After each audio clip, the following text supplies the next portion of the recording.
سلام دوستان، ساعت 6 صبح. اینجا رواق دارالحجه قروق درا بستیده، فعلا هیچ زواری نیست.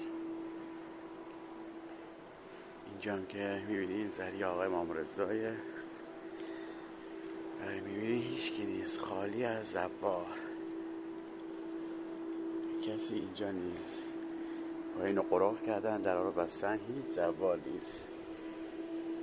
این هم زری آقای مامورزا در زیر زمینه و جای اصلی مرقد آقای مامورزا علیه السلام اینجایه. به نیابت از همه عزیزان یک سلام بدیم به مامورزا. السلام علیک یا علی بن موسی رضا، یا امام مشد، یا غریب الغربا، معین الضعفاء الفقراء. السلام علیکم و رحمت الله و برکاته.